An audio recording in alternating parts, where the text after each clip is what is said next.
नमस्कार दोस्तों, आशा करता हूं कि आप सब लोग बेहतर होंगे। स्वागत है एक बार फिर से आप सभी का एससीएस एकेडमी में। दोस्तों, मेरा नाम है पंकज शर्मा और डिस्कस करता हूं मैं आप लोगों के साथ इस क्लास में एमपीपीएससी प्रीलिम्स के सिलेबस को। जब आप एमपीपीएससी प्रीलिम्स के सिलेबस को देखते हैं तो यहाँ आपको 10 अलग अलग यूनिट दिखाई पड़ती हैं और अकॉर्डिंग टू एग्जाम पैटर्न हर एक यूनिट से आपको 10 प्रश्न देखने को मिलेंगे। लगातार हमारी इस पर लेक्चर सीरीज चल रही है दोस्तों, और वर्तमान में हम हमारी इस लेक्चर सीरीज में यूनिट नंबर 10 पर डिस्कशन कर रहे हैं।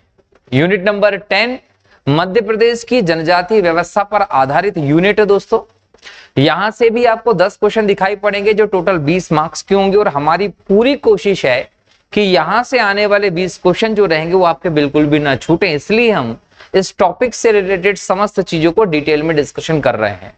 और इसी क्रम में हम लोगों ने पिछले लेक्चर में हमारे डिस्कस किए थे मध्य प्रदेश के लोक साहित्यकारों के बारे में, जिसमें हम लोगों ने जगनिक और इसूरी के बारे में डिटेल में चर्चा की थी, उनकी रचनाओं के बारे में डिस्कस किया था और उनके जीवन से संबंधित इंपॉर्टेंट तथ्यों को भी देखा था। अभी तक हम हमारे इस वर्तमान टॉपिक के डिस्कशन में, जिसमें हम लोग मध्य प्रदेश के प्रमुख साहित्यकार, उनके द्वारा रचित साहित्यों पर चर्चा कर रहे हैं। इसमें हम लोग बात कर चुके हैं प्राचीन काल के साहित्यकारों के बारे में, मध्यकाल के साहित्यकारों के बारे में और मध्य प्रदेश के लोक साहित्यकारों के बारे में। अब हमारा जो इस पे डिस्कशन करने का बाकी टॉपिक है वो है दोस्तों, ध्यान रखिएगा, आधुनिक भारत के या आधुनिक भारत के इतिहास में मध्य प्रदेश के साहित्यकारों का क्या योगदान हमें दिखाई पड़ता है, उनके द्वारा कौन कौन से साहित्य की रचना की गई, वो सब चीजें देखना है। और साथ ही साथ इन साहित्यकारों के बारे में भी कुछ बातें जाननी है कि कैसे इन्होंने भारत के विकास में, साहित्य के विकास में, साहित्य की रचना में, साथ ही साथ स्वतंत्रता संघर्ष में भी क्या इंपॉर्टेंट योगदान दिया है।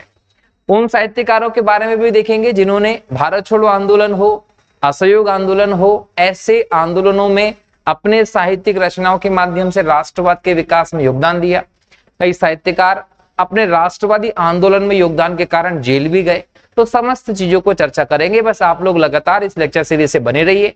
ऐसे लोग जो नए हमारे इस यूट्यूब चैनल को देख रहे हैं, लेक्चर्स को सुन रहे हैं और उन्होंने चैनल को सब्सक्राइब नहीं किया दोस्तों, तो वो पहले चैनल को सब्सक्राइब कर लीजिए, बेल आइकन पे क्लिक कर दीजिए। जैसे ही हम लोग नया लेक्चर अपलोड करते हैं तो आप लोगों को उसका नोटिफिकेशन मिल जाएगा और आप लगातार हमारे लेक्चर्स को देखकर अपनी तैयारी को कंटिन्यू कर सकते हैं। ठीक है, तो चलिए शुरू करते हैं आज के इस लेक्चर को, जिसमें हम लोग बात करेंगे मध्य प्रदेश की धरती से संबंधित आधुनिक साहित्यकार कौन कौन से हैं।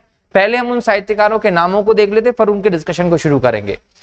हम इनमें माखनलाल चतुर्वेदी, सुभद्रा कुमारी चौहान, बालकृष्ण शर्मा नवीन, शरद जोशी, गजानन माधव मुक्तिबोध, मुल्ला रामूजी, भवानी प्रसाद मिश्र, डॉक्टर शिवमंगल सिंह सुमन, आचार्य नंद दुलारे वाजपेयी, डॉक्टर बशीर बद्र, कामता प्रसाद गुरुजी, गिरजा कुमार माथुर।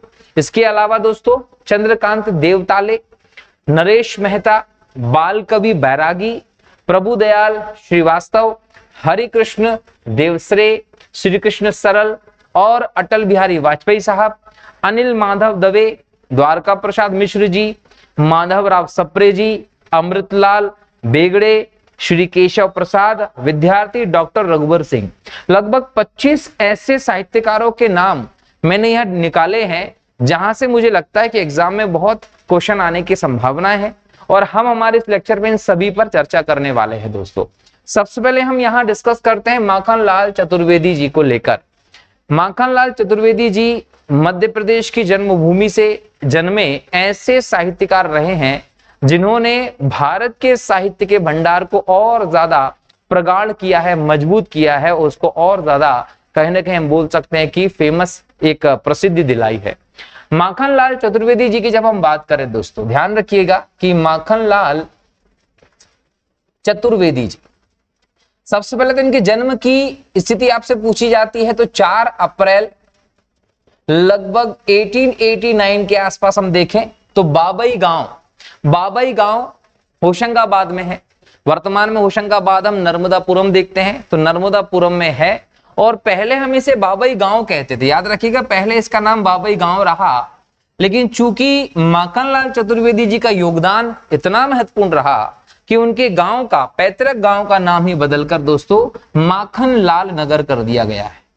तो बाबई गांव का नाम जो नया है वो माखनलाल नगर है। जो वर्तमान में नर्मदापुरम में आपको पड़ेगा, दिखाई पड़ेगा।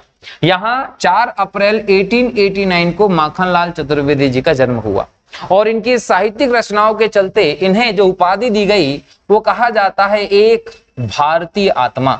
तो पहले तो क्वेश्चन आपसे यहीं से पूछा जाएगा कि एक भारतीय आत्मा के नाम से कौन से इतिहासकार, साहित्यकार प्रसिद्ध हुए हैं? तो उनका नाम है माखनलाल चतुर्वेदी और इनकी पत्रिका से भी क्वेश्चन पूछा जा सकता है। तो इनकी पत्रिका की हम देखें तो 2 इंपॉर्टेंट पत्रिका हमें देखने को मिलेगी।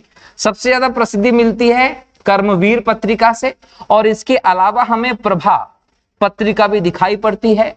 तो माखनलाल चतुर्वेदी जी ने 2 पत्रिकाओं का संपादन कार्य किया, इसमें एक कर्मवीर और एक प्रभा का नाम हमें अग्रणी दिखाई पड़ता है। इनकी कई सारी रचनाएं हैं जहां से एग्जाम में क्वेश्चन पूछा जाता है। दोस्तों रचनाओं की हम बात करें तो हिम किरीटिनी, हिम तरंगिणी ये फेमस है बहुत ज्यादा। माता, युगचरण, युगचरण भी माखनलाल चतुर्वेदी जी की एक ऐसी ग्रंथ, एक ऐसा बोल सकते कि रचना रही है काव्य की जिसके कारण उन्हें एक और लेवल पर प्रसिद्धि प्राप्त होती है। समर्पण, मरण ज्वार, धूम्र वलय, वेणु लो गूंजे धरा, पुष्प की अभिलाषा और दीप से दीप जले। देखिए तो यहां पुष्प की अभिलाषा से कई बार क्वेश्चन आ चुका है। इसके अलावा हम देखें हिम किरीटिनी और हिम तरंगिणी, ये भी कई बार एग्जाम में क्वेश्चन के तौर पर आपको देखने को मिला है। युगचरण जो है ये भी एग्जाम में है, तो ये बहुत इंपॉर्टेंटली आप लोगों को ध्यान होना चाहिए। किसकी? माखनलाल चतुर्वेदी जी की रचनाएं हैं। इन्होंने काव्य संग्रहण के अलावा निबंध का भी संग्रहण किया जिसमें इतिहास के देवता, अमीर इरादे गरीब इरादे, एग्जाम में पूछेगा कि अमीर इरादे गरीब इरादे जो है वो किसका लेखन कार्य है? तो माखनलाल चतुर्वेदी जी का लेखन कार्य है। पांव पांव तथा नाटक कृष्णा अर्जुन जो है युद्ध, ये भी माखनलाल चतुर्वेदी जी ने ही रचा है दोस्तों। तो यहां से माखनलाल जी से संबंधित कई सारे क्वेश्चन पूछे जा सकते हैं। पहले भी एग्जाम में यहां से क्वेश्चंस आए हैं, तो मुझे लगता है कि आपको बहुत बेहतर तरीके से तैयार करने की जरूरत है। इनकी अन्य रचनाओं को हम देखें तो कला का अनुवाद, कहानी और कहावत, ये भी इन्होंने रचा है। समय के पांव, ये इनकी रचना एक संस्मरण के तौर पर हम इसे देखते हैं। चिंतक की लाचारी एक भाषण संग्रह है। इनका जो गद्य काव्य की हम बात करें तो रंगों की बोली इनका गद्य काव्य है। पुष्प की अभिलाषा नामक कविता बिलासपुर जेल में लिखी थी। तो एग्जाम में पूछेगा कि माखनलाल चतुर्वेदी जी की जो समस्त रचनाएं हैं उनमें से कौन सी रचना ऐसी रही है माखनलाल जी की जो उन्होंने जेल में लिखी थी। क्वेश्चन समझ लीजिएगा, क्या पूछेगा आप लोगों से? वो पूछता है कि माखनलाल चतुर्वेदी जी ने अपनी कौन सी रचना जेल में लिखी थी, जब वो बिलासपुर जेल में बनते तो कौन सी रचना उन्होंने लिखी थी। तो एग्जाम में क्वेश्चन आया तो आप लिख लीजिएगा कि पुष्प की अभिलाषा जो है वो माखनलाल चतुर्वेदी जी की ऐसी रचना रही है जो उन्होंने बिलासपुर जेल में रहते हुए लिखी थी। दोस्तों क्लियर है? यहाँ 30 जनवरी 1968 को हम देखें तो माखनलाल चतुर्वेदी जी का देहांत हो जाता है दोस्तों, ये याद रखिएगा, ठीक है। इसके बाद हम देखें तो नेक्स्ट हमारे फेमस जो साहित्यकार है वो है गजानन माधव मुक्तिबोध। एग्जाम में यहां से क्वेश्चन पूछता है कि गजानन माधव मुक्तिबोध जन्म का अगर पूछेगा तो जन्म क्या बताएंगे? 13 नवंबर को 1917 में इनका जन्म हुआ। जन्म स्थान पूछे तो कहां? श्योपुर। उस समय जो श्योपुर था वो ग्वालियर क्षेत्र में आता था, आज आपको अलग से जिले के तौर पर दिखाई पड़ता है। तो श्योपुर जो है यहां पर हमें मुक्तिबोध जी का जन्म दिखाई पड़ता है। और ये याद रखिएगा कि ये तार सप्तक जो है इसके प्रतिष्ठित कवि के तौर पर हमें दिखाई पड़ते हैं। ये तार सप्तक क्या है, यहां ये समझिएगा कि तार सप्तक क्या है। तार सप्तक जो है दोस्तों ये एक काव्य संग्रह है जो अज्ञे के द्वारा लगभग हम देखें 1943 ईस्वी से 7 कवियों का मंडल बनाकर रचना प्रारंभ की गई थी। तो उन रचनाओं को हम लोग तार सप्तक के तौर पर देख रहे हैं। ये जो मंडल बनाया गया था ये नई कविताओं के प्रणयन के लिए बनाया गया था, ये ध्यान रखिएगा। इनमें एक सबसे प्रतिष्ठित कवियों में हम देखें तो गजानन माधव मुक्तिबोध का स्थान हमें दिखाई पड़ता है। गजानन माधव मुक्तिबोध की अगर हम रचनाएं देखें तो चांद का मुंह टेढ़ा एक साहित्य की डायरी। अगर चांद का मुंह टेढ़ा की बात करते थे कविता संग्रह है। देखिए चांद का मुंह टेढ़ा जो है वो गजानन माधव मुक्तिबोध की एक प्रसिद्ध रचना नहीं है, ये कविताओं का संग्रह है और यहां से क्वेश्चन एग्जाम में कई बार आया है। वैसे एक साहित्य की डायरी, ये साहित्यिक डायरी जो है ये निबंध का संग्रह है, यहां से भी क्वेश्चन आया है। नई कविता का आत्मा संघर्ष, भारत इतिहास और संस्कृति, कामायनी एक पुनर्विचार, भूरी भूरी खाक धूल, चंबल की छाती, काठ का सपना, ब्रह्म राक्षस, सतह से उठता आदमी। देखिए, एक तो चांद का मुंह टेढ़ा, क्लियर, ये कविता का क्या हो गया, संग्रह हो गया। दूसरा आपसे पूछेगा वो तो आपको बताना है कि भूरी भूरी खाक धूल, ये एक इंपॉर्टेंट रचना है। इसके अलावा जो है दोस्तों आपसे काठ का सपना एग्जाम में पूछा जा सकता है और ब्रह्म राक्षस पहले भी कई बार एग्जाम में पूछी जा चुकी है, तो ये एग्जाम में क्वेश्चन इंपॉर्टेंटली पूछे जा सकते हैं, वो मैंने रचनाएं आपको अलग से बता दी। इनकी जो मुख्य विषय वस्तु रही है वो मध्यम वर्गीय जीवन की मार्मिक चित्रण की रही है। तो एग्जाम में अगर पूछे कि किसने मध्यम वर्गीय जीवन का मार्मिक चित्रण प्रस्तुत किया है अपने साहित्यों में, तो वो मुक्तिबोध साहब हैं। 11 सितंबर 1964 को इनकी डेथ हो जाती है। नेक्स्ट हम देखें दोस्तों, तो अगला साहित्यकार हमारा है सुभद्रा कुमारी चौहान। सुभद्रा कुमारी चौहान जी जो है, इनका जन्म हुआ है 16 अगस्त 1904 के आसपास। कहां हुआ है तो आपको बताना है निहालपुर में। ये निहालपुर कहां, प्रयागराज उत्तर प्रदेश में ये है निहालपुर, यही इनका जन्म हुआ था। और इनका जो विवाह हुआ है वो खंडवा निवासी ठाकुर लक्ष्मण सिंह के साथ हुआ था। तो चूंकि इनका ससुराल हमारे मध्य प्रदेश के खंडवा से रहा है, इसलिए इनका सीधा संबंध हमारे मध्य प्रदेश से आ जाता है। दोस्तों जब हम इनके कार्य संग्रह की बात करते हैं तो इनकी रचनाओं में हम देखें तो मुकुल, ये मुकुल बहुत इंपॉर्टेंट रचना रही है सुभद्रा कुमारी चौहान जी की, जिसमें 39 कविताओं का संग्रह किया गया है। और एक अन्य रचना जो रही है वो रही है त्रिधारा। तो एग्जाम में पूछेगा कि त्रिधारा किसकी रचना है, तो सुभद्रा कुमारी चौहान जी की। लेकिन इन्हें सबसे ज्यादा जो प्रसिद्धि मिली है वो झांसी की रानी जो इन्होंने लिखी है, इनसे इनको बहुत ज्यादा प्रसिद्धि मिली है। तो सुभद्रा कुमारी चौहान जी की रचना है झांसी की रानी। इसके अलावा हम देखें तो सुभद्रा कुमारी चौहान ने कुछ कहानियां लिखी हैं, जैसे कि बिखरे मोती। बिखरे मोती इनके कहानी संग्रह में एक बहुत महत्वपूर्ण कहानी के तौर पर हमें दिखाई पड़ती है। इसके अलावा हम देखें कि सीधे साधे चित्र, याद रखिएगा सीधे साधे चित्र। और इसके अलावा हम देखें तो एक रचना है उन्मादिनी। ये उन्मादिनी जो है ये भी सुभद्रा कुमारी चौहान जी की रचना है। तो यहां से आपको एग्जाम में क्वेश्चन पूछ सकता है, किससे रिलेटेड क्वेश्चन होंगे ये सुभद्रा कुमारी चौहान जी से रिलेटेड क्वेश्चंस होंगे। उनके जन्म, उनके शादी विवाह के संबंध और उनकी रचनाएं। जब इनकी बाल कविता की बात करते हैं तो सभा के खेल, विवेचनात्मक गल्प विहार, ये इनकी रचनाएं हैं। इसके अलावा काव्य संग्रह भी रहा है, जलियावाला बाग में बसंत, राखी की चुनौती। मुकुल काव्य संग्रह के लिए इन्हें शेक्सपियर पुरस्कार भी मिला हुआ, ये ध्यान रखिएगा सुभद्रा कुमारी जी को। और इनकी जीवनी जो है मिला तेज से तेज नाम से उनकी पुत्री सुधा चौहान ने लिखी है। तो एग्जाम में क्वेश्चन पूछे तो ये भी ध्यान रखिएगा। 12 फरवरी 1948 को इनकी डेथ हो जाती है, किसकी, सुभद्रा कुमारी चौहान जी की। नेक्स्ट है बालकृष्ण शर्मा नवीन। बालकृष्ण शर्मा नवीन जो है ये भी इंपॉर्टेंट कैरेक्टर है साहित्यकार की दृष्टि से, जहां से क्वेश्चन आ सकता है। इनका सीधा संबंध कहां से है तो शाजापुर मध्य प्रदेश इनका सीधा संबंध है। जन्म यहीं हुआ था। जन्म हुआ था इनका 8 दिसंबर को 1897 में। और प्रभा और प्रताप जो है वो इनकी प्रमुख पत्रिकाएं हैं। इनकी रचनाओं में उर्मिला, याद रखिएगा बालकृष्ण शर्मा नवीन जो थे इन्होंने उर्मिला महाकाव्य की रचना की और प्राणार्पण जैसे खंड काव्य की रचना की, जहां से इन्हें बहुत ज्यादा प्रसिद्धि मिलना शुरू हुई। जब इनके सार्वजनिक जीवन की बात करते हैं तो शाजापुर नगर में ग्वालियर सार्वजनिक सभा की स्थापना जो हुई थी, उसी प्रकार से इन्होंने शाजापुर सार्वजनिक सभा की शुरुआत की थी। 1955 में राजभाषा आयोग के सदस्य के तौर पर आप देखते हो किसको, बालकृष्ण शर्मा नवीन को। 2 बार राज्यसभा के सदस्य निर्वाचित हुए थे बालकृष्ण शर्मा नवीन जी, ये भी ध्यान रखिएगा, एग्जाम में क्वेश्चन पूछेगा यहां से।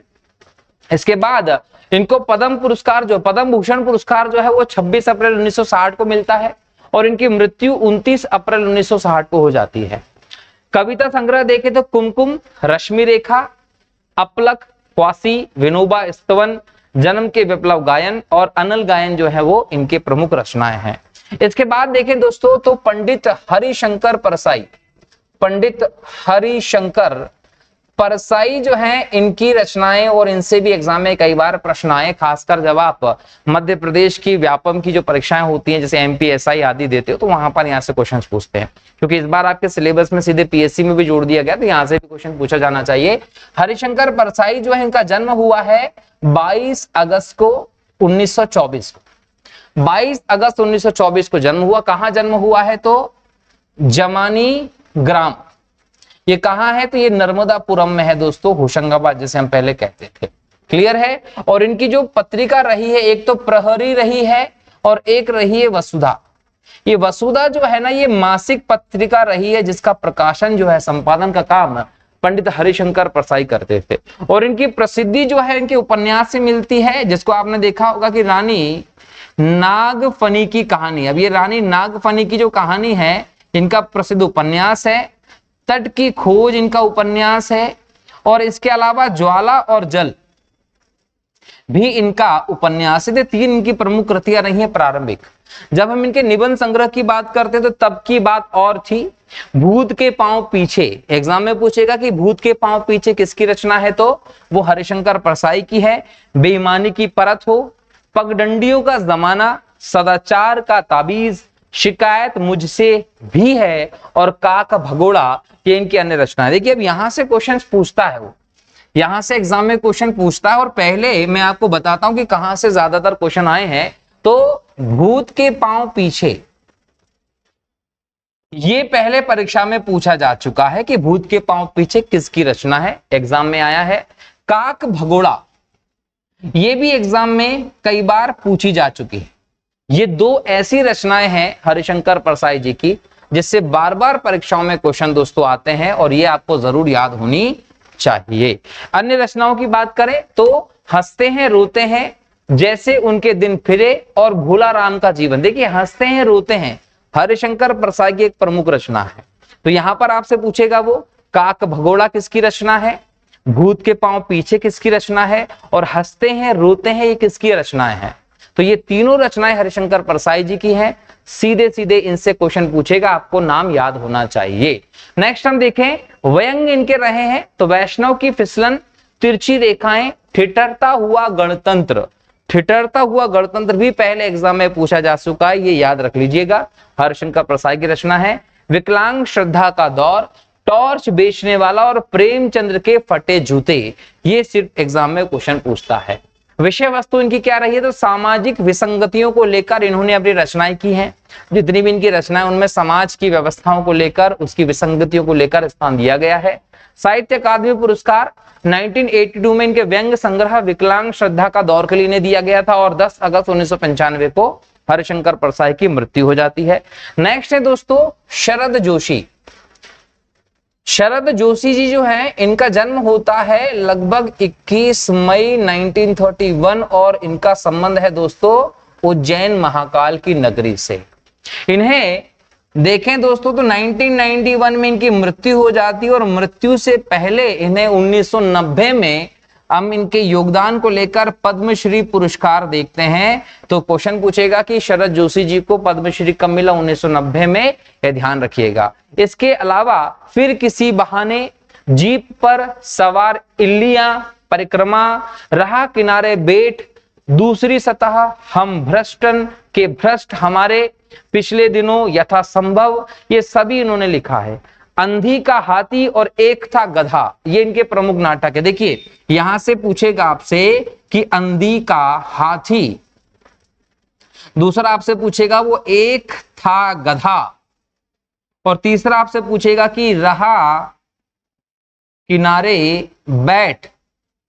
ये रचनाएं पूछता है, ठीक है। इसके साथ ही हम देखें तो मैं और केवल मैं और केवल मैं, ये रचना है, ये सब किसके हैं तो ये सब रचनाएं आपको शरद जोशी की दिखाई पड़ेगी। और यहीं आपको एक और दिखेगा तिलिस्म, तिलिस्म जो है उनकी रचना भी इन्होंने की है। साथ ही साथ हम देखें तो यहां आप लोगों ने क्या देखा कि शरद जोशी जी रहे वो 21 मई 1931 को जन्म लेते हैं उज्जैन में, और इनकी मृत्यु 1991 में होती है और 1990 में इन्हें पद्मश्री मिलता है। इनके जीवन की प्रमुख रचनाएं आपने क्या देखी? अंधी का हाथी, एक था गधा, रहा किनारे बैठ, मैं और केवल मैं, और तिलिस्म जैसी रचनाएं तो इन्होंने की ही की। लापता गंज जो सीरियल रहा वो भी शरद जोशी द्वारा ही लिखित है। सिंहासन बत्तीसी हो, विक्रम बेताल जैसे नाटक की हम बात करें, ये शरद जोशी द्वारा लिखित है, जिनको आप अलग अलग समय पर टेलीविजन पर देख चुके हैं दोस्तों। ये ध्यान रखिएगा, एग्जाम में यहां से क्वेश्चन पूछता है दोस्तों। लापता गंज इनका एक बहुत फेमस नाटक रहा है, ठीक है। नेक्स्ट हम देखें मुल्ला रमूजी। मुल्ला रमूजी जो है वो उर्दू शैली के जन्मदाता है, गुलाबी उर्दू शैली के जन्मदाता है। 21 मई 1896 को भोपाल में इनका जन्म हुआ था। इस्तिखाने गुलाबी उर्दू, मजमुआ गुलाबी उर्दू, मिकालात गुलाबी उर्दू, ख्वातीन अंगूरा, शादी और जात, लाठी और भैंस, दीवाने मुल्ला रमूजी, शिफा खाना, जिंदगी गुलाबी उर्दू, गुलाबी शायरी, मुसाफिर खाना जैसी रचनाएं इनकी हैं, और 1952 में इनकी डेथ हो जाती है। इसी प्रकार से यहां पर क्वेश्चन पूछता है दोस्तों आपसे भवानी प्रसाद मिश्र से। भवानी प्रसाद मिश्र जो रहे हैं बहुत ही महत्वपूर्ण साहित्यकार हैं, एग्जाम में क्वेश्चन जरूर पूछता है। जन्म की बात करें तो 29 मार्च को 1913 को इनका जन्म होता है। कहां होता है? तो टिगरिया गांव में होता है। कहां होता है? टिगरिया गांव। ये टिगरिया गांव कहां है दोस्तों? तो होशंगाबाद, वर्तमान में नर्मदापुरम में आपको टिगरिया गांव दिखाई पड़ेगा। इन्होंने जिस पत्रिका का संपादन किया वो है कल्पना। इनकी मृत्यु हो गई थी दोस्तों 20 फरवरी को 1985 को। क्लियर है? और आप भवानी प्रसाद मिश्र जो है इनको राजनीतिक पृष्ठभूमि में ज्यादा देखते हैं दोस्तों। इनकी राजनीतिक योगदान है। 1930 में जो जंगल सत्याग्रह हुआ था उनमें इन्होंने कहीं ना कहीं जागरूकता फैलाने में एक इंपॉर्टेंट योगदान दिया है। जबलपुर जो वहां पर हम बोल सकते हैं कि डिस्ट्रिक्ट कोर्ट रही है, वहां इन्होंने इनके सामने धरना दिया और इसी कारण से ये जेल भी गए थे। 1932 में देख लें, 1942 में देखें, 1941 में, 1942 में समय समय पर यह सत्याग्रह जो उनमें शामिल हुए। और ये भी याद रखिएगा कि 7 बार जबलपुर नगर निगम जो है नगर वहां के महापौर भी रहे हैं। तो एग्जाम में क्वेश्चन पूछेगा भवानी प्रसाद मिश्र जो है ये कब जन्मे? तो 29 मार्च 1913 को। कहां जन्मे? टिगरिया गांव, नर्मदापुरम में। इनकी पत्रिका का नाम था कल्पना और 20 फरवरी 1985 को इनकी मृत्यु हुई। राजनीतिक इनका जो योगदान है बहुत इंपॉर्टेंट है। समय समय पर भारत देश में जो सत्याग्रह हुए उनमें इन्होंने योगदान दिया। जेल भी गए जंगल सत्याग्रह के समय, जब इन्होंने जबलपुर डिस्ट्रिक्ट कोर्ट के सामने धरना दिया था इस चीज को लेकर। इसके अलावा जब हम आजाद होते हैं और आजाद भारत की संसद का गठन होता है तो 2 बार हम भवानी प्रसाद मिश्र को सांसद के तौर पर भी देखते हैं।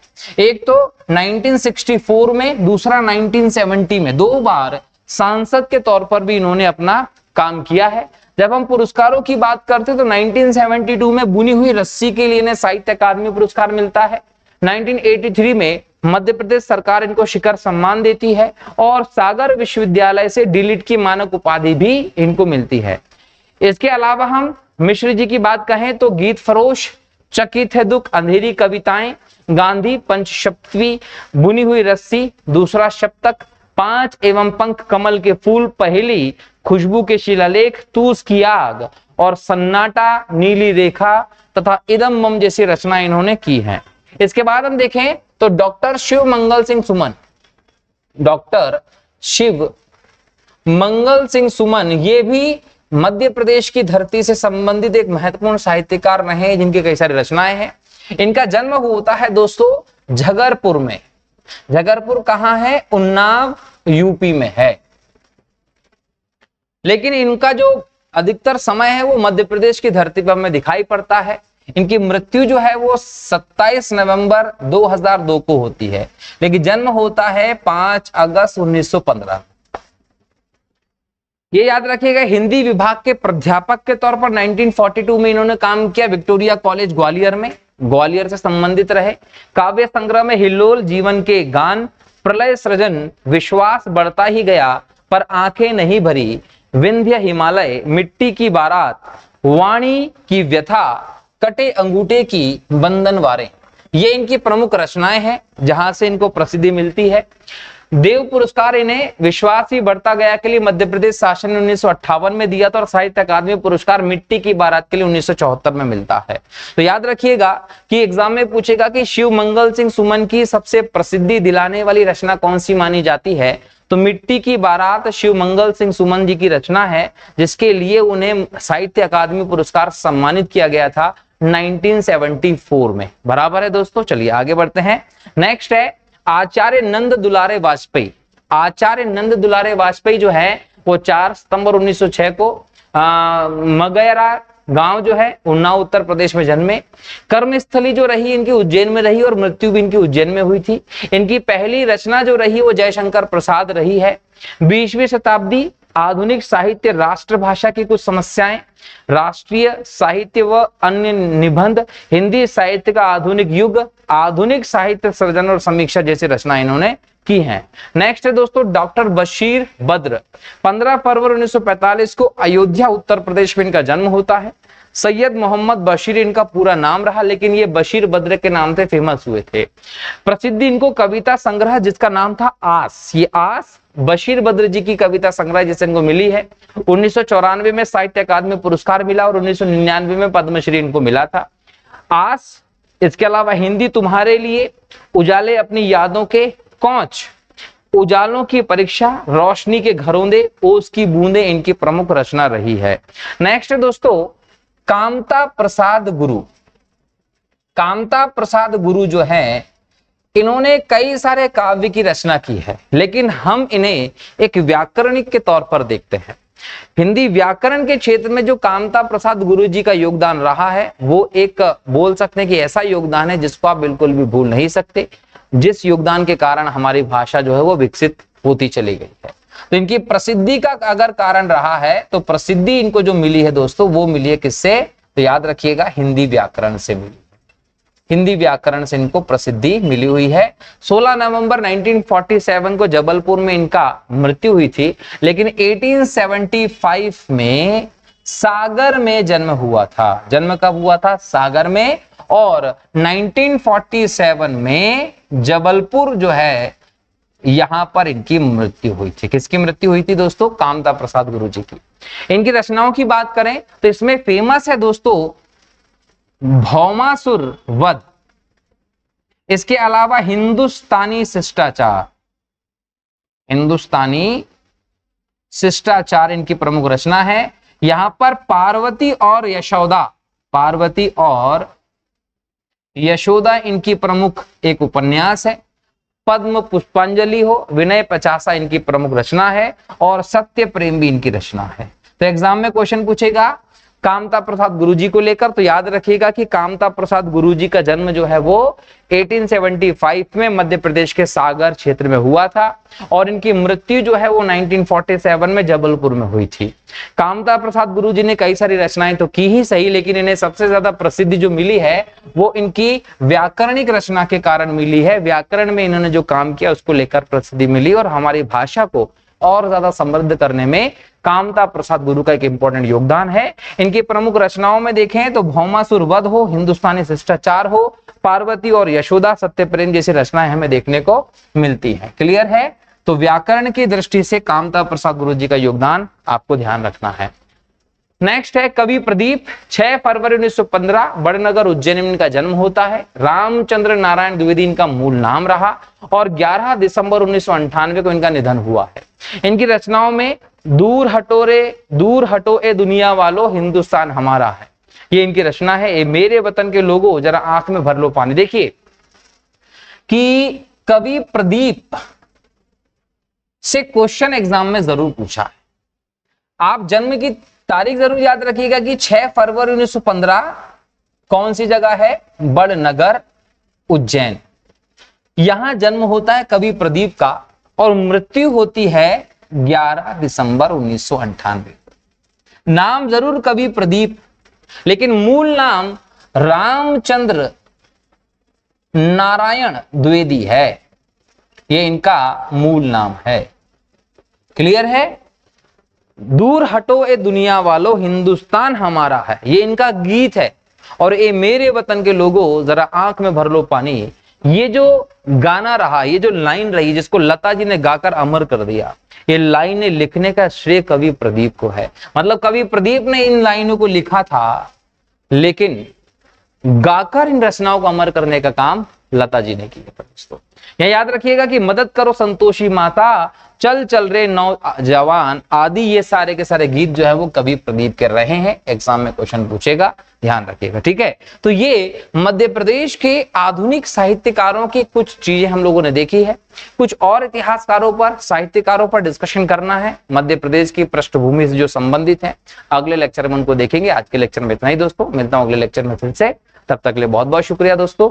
जय हिंद, जय भारत, वंदे मातरम दोस्तों, जय श्री राम।